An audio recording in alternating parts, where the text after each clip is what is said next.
안녕하십니까. 조국 혁신당 대표 조국입니다. 7월 20일 전당대회에서 대표로 선출된 지 100일이 되었습니다. 조국 혁신당은 출발부터 지금까지 도전에 도전을 거듭해왔습니다. 2월 13일 창당 선언, 3월 3일 창당, 4월 10일 총선, 10월 16일 재보궐선거 등등을 거치는 전 과정이 담대한 변화를 위한 담대한 도전이었습니다. 정치 투신 결심은 작년 12월 4일 광주 김대중 센터에서 열린 북콘서트에서 돌 하나는 들어야겠다라고 선언했을 때였습니다. 당시 북콘서트 제 오른쪽에 있는 김보엽 대변인이 그때 사회를 보셨죠. 많은 국민들이 저의 부족함과 흠결을 아시면서도 같이 돌을 들어주셨습니다. 그 덕분에 제가 여기에 있고 조국 혁신당이 여기에 있습니다. 다시 한번 국민께 감사합니다. 조국 혁신당은 태어난 순간부터 달리기를 시작해야 했습니다. 모든 것이 처음이었기에 넘어지고 구르고 부딪혔습니다. 그렇다고 멈추지는 않았습니다. 앞으로도 그럴 것입니다. 윤석열, 김건희 공동정권의 횡포는 선을 넘었습니다. 민생을 파탄내고 검찰권을 망나니처럼 휘두릅니다. 민주공화국의 기본 원리가 무시되고 있습니다. 유발 하라리가 독재의 특징으로 말했던 현상을 목도하고 있습니다. 즉, 제도에 대한 신뢰가 무너지고 있습니다. 국민의 삶이 흔들리고 나라의 미래가 위태롭습니다. 현재 조국혁신당은 소수 정당입니다. 그러나 담대한 소수가 될 것입니다. 두려움 없이 대한민국 혁신의 길을 만들어 나가는 담대한 소수가 될 것입니다. 처음 단 하나의 돌을 들었던 제 손에는 이제 저희를 믿고 투표해 주신 690만 국민의 손이 함께합니다. 그리고 16만 조국혁신당 당원의 굳센 손이 더해졌습니다. 이 모든 손과 함께 망국적인 윤석열, 김건희 공동정권을 향해 돌을 던지겠습니다. 동시에 윤석열, 김건희 공동정권 종식 이후를 준비하겠습니다. 오늘은 우리 다짐을 새롭게 하는 날입니다. 축하와 격려는 감사하지만 나중에 받겠습니다. 머지 않았습니다. 윤석열, 김건희 공동정권의 종식이 이루어지고 서로 굳은 살 백인 손을 맞잡고 기쁨을 나눌 것입니다. 감사합니다. 있겠습니다. 존경하는 국민 여러분, 안녕하세요. 국민의힘 당대표 한동훈입니다. 정치를 시작한 지 10달, 당대표가 된 지 100일이 됐습니다. 비대위원장으로서 총선을 치렀고 전쟁 같았던 당대표 전당대회도 통과했습니다. 10월 16일 재보궐선거는 판이 커져서 마치 당대표 중간평가 같은 느낌이었습니다. 재보궐선거가 끝난 후 승리한 곳이 아니라 패배한 전남 곡성을 먼저 찾았습니다. 곡성의 주민들께서는 다음에는 한번 찍어주겠다, 자주 와달라고 하셨는데요. 보수여당의 대표가 곡성을 찾아간 것이 대한민국이 시작된 이래 처음이었다고 합니다. 부산 금정에서는 22% 차이로 61%를 득표했지만 그게 부족하지만 기회를 한 번 더 주는 것이다라는 의미라는 점을 잘 알고 있습니다. 인천 강화에서는 북한 대남 방송 등의 삶의 문제를 해결하라는 주민들의 명령을 받았습니다. 한 표 한 표의 의미를 생각하면서 힘을 얻고 차근차근 부족한 것을 채워 나가겠습니다. 우리는 변화를 시작한다. 저의 당대표 취임 일성이었는데요. 민심에 반응하고 더 유능해지고 외연을 확장하라는 것이 국민과 당원의 명령이었습니다. 100일 동안 그 변화와 쇄신을 위해서 이리 뛰고 저리 뛰었습니다. 지난 100일 민생정치, 대한민국의 우상향, 청년정치, 정치개혁하자고 소리 높였습니다. 가장 많이 얘기하고 힘을 준 것은 여야 의정 협의체 등 의료 상황의 해결에 관한 것이었죠. 이보다 더 시급한 민생이 있을까요? 어제 정부가 의대생의 휴학 승인을 대학의 자율에 맡기겠다면서 전향적인 입장을 내놓았습니다. 겨울이 오고 있습니다. 여야 의정 협의체에 참여하는 의료단체가 더 많아지기를 기대합니다. 끝까지 노력하겠습니다. 금투세 폐지를 집요하고 강하게 얘기했습니다. 찬반 여론도 그동안 강행해서 폐지로 바뀌었고, 바로 어제 우리 당정이 금투세 폐지를 발표하자 주식시장이 즉각 긍정적으로 반응했습니다. 더불어민주당도 더 미룰 수 없을 것이라고 생각합니다. 격차를 줄이고 기회를 넓히자는 목표로 격차 해소 특별위원회를 출범시켰습니다. 성장을 위해서 현재의 삶을 희생하자는 것이 아닙니다. 성장을 통해서 복지를 확대하고, 복지가 생산에 기여하는 생산적 복지를 해야 합니다. 그러기 위해서 상승경제와 대한민국의 우상향이 필수적입니다. 반도체와 AI 인프라, 국가 전력망의 확충 등으로 대한민국을 우상향시키자는 저희 주장도 결국은 파이를 키우고 좋은 일자리를 만들어서 국민 개개인의 삶의 우상향에 기여하자는 겁니다. 최근 물가와 고용 불안으로 민생이 어렵습니다. 당과 정의 협업으로 민생의 어려움을 한 발 한 발 챙기겠습니다. 상승 경제와 격차 해소로 국민들의 불안감을 덜어드리겠습니다. 청년의 삶과 기회는 곧 우리 대한민국의 미래입니다. 보수의 살 길 역시 청년에 있습니다.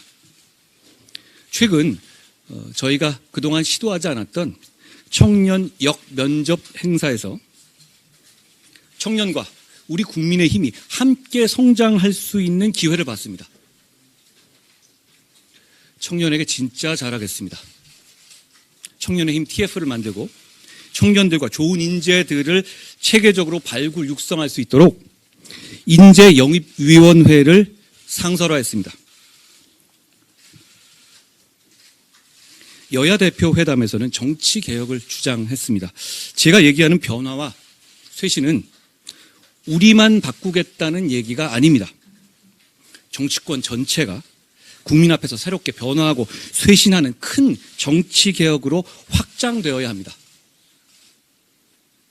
총선에서 약속드린 정치 개혁 방안들을 확실하게 관철시키겠습니다. 간첩법의 개정과 국정원의 대공수사권 복원을 이슈화하고 진전시킨 것은 대한민국을 지키기 위한 것이었습니다. 대한민국과 보수의 정체성을 분명히 했고, 북한의 무도한 도발과 억지, 그리고 우크라이나 참전에 대해서 분명히 경고했습니다. 집권당의 대표로서 대통령과 회동했습니다.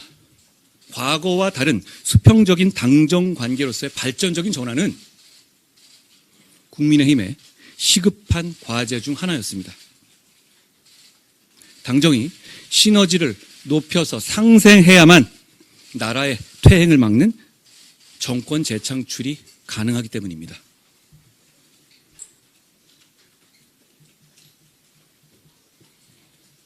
저는 우리 윤석열 정부가 성공한 정부로 남기를 누구보다도 바라고 있습니다. 그래서 정권을 재창출해야 하고 반드시 그래야 한다는 무거운 책임감을 느끼고 있습니다.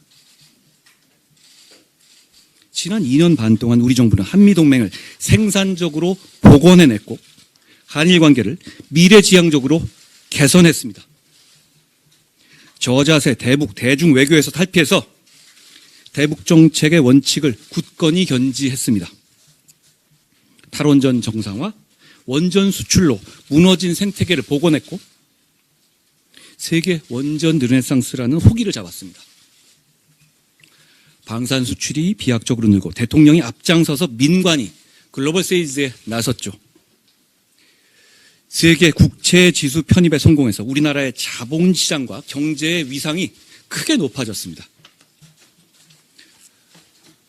노사관계 현장에서 건설 폭력과 화물연대 파업이 힘을 잃은 것은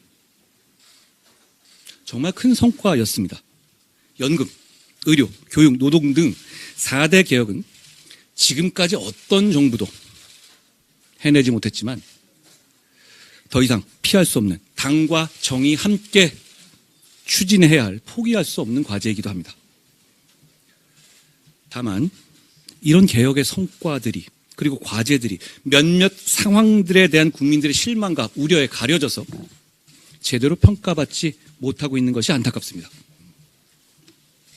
그런 우려와 실망을 해결하고 극복하지 못한다면 개혁 추진은 어렵습니다. 역설적으로 그런 우려와 실망을 해결하고 극복한다면 개혁 추진은 정말 제대로 힘을 받을 수 있을 겁니다. 우리에게는 2년 반이 남아 있습니다. 무엇이든 할 수 있는 시간이고 그 2년 반의 당과 정의 성과가 다음 정권의 향방을 좌우하게 될 겁니다. 제대로 평가받고 그에 터잡아서 개혁의 동력을 키우기 위해서는 겨울이 오기 전에 11월에 먼저 매듭지어야 할 것들이 있습니다. 첫째, 여야 의정을 통해서 의정 갈등을 풀고 의료 공백에 대한 국민들의 불안감을 해소시켜드려야 합니다. 추위가 찾아오면 의료 수요가 폭증하죠. 지금 풀지 못하면 그야말로 파국이 올 겁니다. 둘째, 발상을 전환하고 변화하고 쇄신해야만 야당의 헌정 파괴 시도를 막아낼 수 있습니다. 그 기준은 민심입니다. 최근 드러난 문제들을 비롯해서 국민들께서 우려하시는 지점들에 대해서 과감하고 선제적으로 해결책을 제시하고 관철할 수 있어야 합니다. 폭풍이 지나기를 기다리는 일은 옳지 않다. 폭풍을 두려워하며 바라보는 일은 더욱 옳지 않다. 지난 대구 전당대회에서 보수정치의 재건을 위해서 앞장서겠다고 다짐하면서 말씀드린 시의 한 구절이었습니다. 다들 다가올 폭풍을 염려합니다. 우리 바라보고만 있을 수는 없지 않겠습니까? 모두가 무엇이 문제인지를 알고 어떻게 해야 하는지도 알죠. 다만 누구도 문제 해결에 선뜻 나서려 하지 않았습니다. 제가 문제를 해결하겠다고 집권당 대표로서 그 책임감으로서 나섰습니다. 여러분, 뭉치고 단결하겠습니다. 다만 문제를 방치하기 위해서가 아니라 문제를 해결하기 위해서 뭉치고 단결하겠습니다. 더불어민주당에게도 분명하게 요구합니다. 첫째, 여야정 협의체, 여야의정 협의체 참여에 대한 분명한 입장을 대표가 직접 밝혀야 합니다. 지금 국면에서 의료 상황의 해결은 가장 중요한 민생이고 또 민생입니다. 여야의정협의체를 가장 먼저 언급했던 민주당이 이제 와서 시기상조다라고 하는 것은 민생을 포기하고 국민의 건강과 생명을 외면하는 것입니다. 국민의 건강을 정략적으로 볼모 삼아서는 안 됩니다. 둘째, 북한이 러시아를 위해서 파병하고 참전했습니다. 세계 평화를 위협하는 북한의 무도한 행위에 대해서 민주당은 명확하고 공식적인 입장을 밝혀야 합니다. 민주당은 국정원 고문기술 전수다라는 황당한 말 대신에 북한 참전에 대해서 우리 정부를 향해서 말고 북한을 상대로 한 입장을 밝혀야 합니다. 셋째, 대표의 범죄 혐의에 대한 방탄을 위해서 헌정 위기를 조장하고 사법 시스템을 난도질하는 폭력적인 정치 행태를 중단해야 합니다. 그 어떤 개인도 시스템 위에 있을 수 없고 그래서도 안 됩니다. 사법 시스템을 전복하는 것은 나라의 근간을 무너뜨리는 것입니다. 국민의힘이 국민과 함께 막을 겁니다. 제가 앞장설 겁니다. 우리 국민의힘은 지금 절체절명의 위기 상황입니다. 지금 위기를 해결하고 문제를 해결하고 극복하지 못하면 우리에게 다음은 없습니다. 정권 재창출의 주체가 국민의 힘이 되려면 우리 모두가 문제 해결의 주체가 되어야 합니다. 우리 모두가 진정으로 사는 길이고 전체주의적인 선동 세력을 극복하고 대한민국이 마침내 사는 길입니다. 토지개혁과 한미상호 방위조약을 이끌어낸 이승만 대통령, 중공업화로 지금의 산업화를 이루어낸 박정희 대통령, 금융실명제로 부패 사슬을 끊어낸 김영삼 대통령은 우리 당의 역사에 자랑스럽게 새겨져 있습니다. 보수의 긍지와 자부심을 바로 세우는 부끄럽지 않은 정치 하겠습니다. 애국심과 도전 정신으로 국민의힘의 중단 없는 변화와 쇄신을 이끌어가겠습니다. 그렇게 우리 당에서 시작된 변화와 쇄신은 낡고 부패하고 국민들로부터 외면받는 정치판 전체를 개혁하는 신호탄이 될 것이라고 믿습니다. 고대부터 현대까지 정치에 싸움이라는 게 없었던 적은 한 번도 없었습니다. 앞으로도 우리 국민의힘은 국민을 위한 싸움이라면 주저하거나 몸살이지 않겠습니다. 다만 그 과정에서 나라와 국민을 위한다는 명분을 잃지 않겠습니다. 나라와 국민을 위한다는 그 명분을 잃지 않는다면 진정한 통합과 포용의 길로 가는 과정이 될 것입니다. 그러나 우리의 진짜 목표인 나라가 잘 되게 하는 것, 국민이 잘 살게 하는 것에 더 집중하겠습니다. 그러기 위해서는 우리가 추진하고 있는 상승 경제와 격차 해소를 선순환시켜야 합니다. 우리가 상승 경제 7법 AI 산업 집중 지원을 통해서 성장을 추구하는 것은 과거처럼 미래를 위해서 잘 될 놈에게 투자한다라는 의미가 아닙니다. 산업혁명에 비견될 만한 AI 혁명에 지금의 흐름에 올라타서 과거 고도성장기와 같은 성장을 이루어내고 그 성장의 과실을 현재의 우리 모두를 위한 복지에 쓰자는 겁니다. 성장 자체가 목표가 아니고 성장의 과실로 현재의 우리 모두를 위한 복지 증진을 이뤄내야 합니다. 그것이 우리 모두 다 같이 더 많은 가치를 누릴 수 있는 길, 다 같이 사회로 가는 길입니다. 마음을 다해서 끝까지 하겠습니다. 100일 동안 지켜봐 주시고 격려해 주신 국민들과 당원들께 고맙습니다. 비판해 주신 분들께도 감사드립니다. 오감을 뵙는 시민들께서 저에게 요새 힘들죠? 힘내세요 라는 말씀 참 많이 하시는데요. 정치인이 국민 걱정해야 하는데 국민이 정치인 걱정하시게 하는 것 대단히 죄송하게 생각합니다. 사실은 지금 여러 가지로 국민 여러분께서 힘드신 것을 잘 압니다. 국민 여러분께서 힘내십시오. 고맙습니다.